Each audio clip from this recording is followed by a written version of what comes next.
My daughter Erin, now a college student, has been living on her own for about a year. Despite receiving a reasonable monthly allowance and supposedly working hard at a part-time job, Erin came home looking thin and worn out. Are you overworking yourself? Are you eating enough?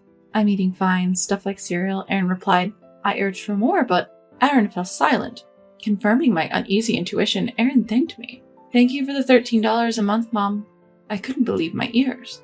$13? I've been transferring $1,300 every month. My name is Laura. People have always said that I have a poor judgment when it comes to men. My first boyfriend was when I was in college. I dated a man 2 years my senior, but within 3 months of our relationship, I discovered his infidelity. After that, I dated a younger guy, but before I knew it, he had become a freeloader. Probably because I had been paying for everything since he was younger. Then, the man who I thought would be different, the one I married after dating for 4 years, turned out to be both a money waster and cheater. After my divorce from him, I raised Erin as a single mom for 10 years. Erin, who I thought was still young and naive, had grown up to be a reliable daughter who takes the initiative in household chores. Despite me telling her that she doesn't have to push herself so hard, she wouldn't listen, saying, "You're working hard for us, Mom. And you'll collapse if you overdo it, Mom." Erin also never slacked off in her studies. "I want to work hard just like you, Mom. I don't want to burden you," she said, studying her entrance exams to public universities from the moment she entered high school. She may be a bit naive at times, but I believe she's a wonderful daughter. Erin, who studied hard, finally got accepted into a prestigious public university. When we went together to see the acceptance list, we found Erin's applicant number on the bulletin board and we joyfully held hands. The time flew by before she started college. Taking some vacation time, we went on a celebratory hot spring trip, which was truly delightful. While soaking up to my shoulders in the warm water, I found my daughter, her cheeks flushed, saying, "Mom, this is so wonderful." Incredibly endearing. I vowed in my heart that I would protect her no matter what. Then, with the entrance to college, Erin left the nest. With a sense of pride in how well she'd grown up and a touch of loneliness, I saw her off on her journey. Since Erin started living alone, it's become our daily routine to call each other before bedtime. Erin has always been good at house chores and generally more reliable than her peers. I wasn't particularly worried about her living on her own, but the thought of a young woman living alone still left a trace of unease. I wondered if I was being overly protective, but Erin's cheerful conversations every evening brought me relief. Those post-work calls became my moment of relaxation. Erin would talk about all sorts of things. Her college classes, her new friends, the music club she had joined with her friends, and the slightly interesting upperclassmen she met there. Erin's everyday life seemed fulfilling and joyful, which made me happy. Towards the end of the semester, Erin told me with a tense voice, "You know what?" As it turned out, it was the joyful news of, "I recently got a boyfriend." The boy in question was Ian, the slightly interesting senior she met at the club. I replied, "That's great, congratulations," while I felt a slight concern deep down. After all, my daughter, the child of the woman who had been repeatedly told that she had no eye for men, got her first boyfriend. I was worried if my lack of luck with men had been passed down to her. "One day I'd like to introduce him to you. Can I bring him over?" Erin asked, perhaps sensing my anxiety. I put on a cheerful voice and replied, "Of course." When the summer vacation started, Erin came home and brought Ian along. Upon meeting him, I found that Ian was a clean-cut, fine young man. "Nice to meet you. I'm Ian. I'm dating your daughter." Ian greeted me crisply and shook my hand as soon as I answered the door. It seemed he was a responsible young man. I felt relieved that my worry was unfounded. Ian had no tattoos or piercings, but had a sophisticated aura about him. His cuff sleeves gave him a sensual appeal. It reminded me of my youth when I was attracted to such people. I felt a strange sense of nostalgia. We then had iced tea together, and I found that Ian was not only responsible, but also very thoughtful.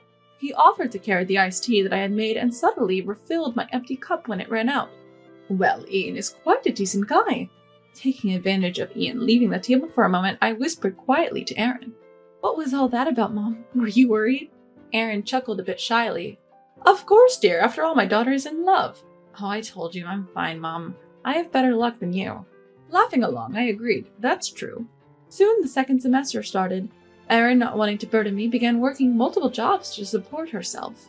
I had been sending her money every month for emergencies, but she seemed to be saving it all, wanting to save for the future. Apparently trusted by her employers, Erin was always busy with school and work, and lately didn't have much time for her club activities. Are you sure you're okay? Don't overdo it and use the money I send. Do you want me to come and help with chores? When I asked worriedly, Aaron answered with a faint voice, I'm fine. Ever since I haven't been able to go to the club, Ian has been coming over a lot because he's worried. You have your own worries, right? I can handle things myself. Really, I'm fine. Is that so? Well, if you're sure. Even the other day when I got back from work, Ian had made a surprise hamburger. It was really delicious. I have Ian, so I'm okay. Her bright voice gave away how much she really liked Ian. Before long, Aaron ended the call saying, I have an early class tomorrow, so I'm going to hang up. Even though I was still worried, I reminded myself that Aaron has Ian. She kept calling to update me on our situation, but as she got busier, the frequency of her calls gradually decreased. From the occasional conversation, it seemed that she was leading a busy life with working classes. However, I was concerned that she didn't seem to be living well. On the days Ian visited, he made sure she ate properly, but on other days I heard she was mostly eating cereal. It was clear that she was struggling, but I've been sending her more than enough money and I don't think Aaron is the type to be wasteful. When I told my mother about it, she dismissed my concern, saying, You're worrying too much about your grown daughter. You can't let go of your child. Perhaps I was worrying too much. Aaron will be 19 soon. To me, she's still a child, but in the eyes of the world, she's already an adult. And she has the dependable Ian by her side. Until she really struggles and cries for help, maybe I should just let things be, I thought, trying to calm my restless heart. In the midst of it all, winter break had arrived. Erin, who had returned home again, was visibly thinner. She was always a slender girl, but her cheeks had sunken, and her torso was clearly thinner. Dark circles were under her eyes. She told me that she had been working late the previous night and had come home straight after. Erin, aren't you pushing yourself too hard lately? Are you eating properly? I asked. I'm eating properly. Cereal and stuff. And stuff. Erin fell silent. To my stunned silence, she quickly covered up by saying, But I've become good at cereal. Her earnest smile instead looked painfully strained. Could it be that she isn't eating properly? I've been sending her allowance and she has been working hard, so why? Feeling puzzled, I felt an unpleasant premonition creeping up. As if to confirm my suspicions, Erin said, Thanks for the $13 every month, Mom. 13. I send you $1,300 every month. And now it was Erin's turn to be shocked. An ominous feeling was growing inside me. Erin, where do you keep your checkbook and debit card? In my desk drawer at home. Erin, I'm going to your place now. There's something I want to check. Erin was taken back by my sudden words, but she nodded obediently. On the train to Erin's apartment, we talked about various things. The first topic was, why did you think the allowance was only $13?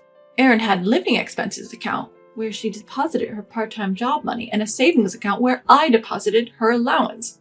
She had to spend a lot of money on textbooks and such at the start of the new semester. When she recently checked her savings account, the balance was $78. Erin felt that the account balance was low, but she had not touched the account for the past 6 months. Erin knew I was sending her money every month, but she never asked for the exact amount. She assumed that the $78 in her account was the total of my financial support for the past 6 months. That comes to about $13 a month. Didn't you think that was low? I asked. I thought it was, but I figured you were struggling too, Mom. Honestly, you're such a silly girl. How much money do you think I earn? Don't underestimate me. At my semi-joking remark, Erin seemed to finally relax a bit, but her face clouded over again, almost immediately. No wonder. If Erin hadn't touched any of the money I sent her, it meant that someone was draining her bank account, and the most suspicious person was Ian, who was frequently at her apartment. Erin seemed to be in denial. I didn't want to believe it either, that this seemingly nice young man, Erin's boyfriend, would steal money. I anxiously waited for the train to arrive at the nearest station. Upon arriving at Erin's home, we grabbed her checkbook and headed straight to the ATM at the bank. The bank would close in the evening, and it was already late in the afternoon. We were cutting it close. We slid the checkbook into the ATM and waited for it to be updated. When we saw the balance printed on the checkbook, we were both shocked. The money, a consistent $1,300, had indeed been deposited into her account every month. However, there was evidence of frequent withdrawals.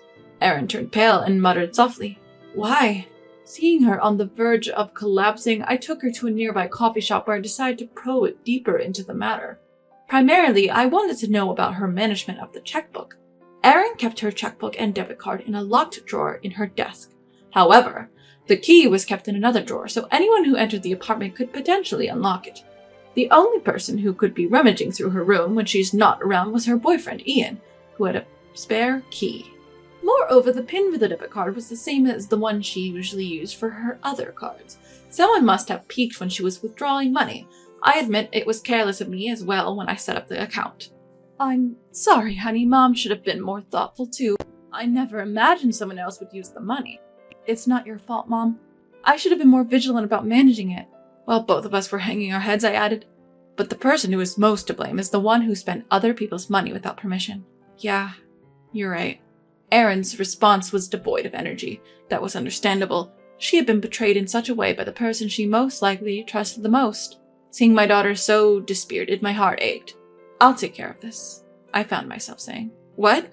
You may not want to make a big deal out of this, but it is a serious crime. We should gather solid evidence and take it to the police. The police? Erin's voice trembled, clearly disturbed. Yes, it's that serious, but don't worry, I'll handle the rest. It's all to ensure that you can have a peaceful college life, okay? Erin nodded hesitantly. A few days later, I visited a private detective agency that had helped me out when my husband was suspected of cheating. I need you to investigate my daughter's boyfriend. His name is Ian Mack. He's a sophomore in economics at the same university as my daughter.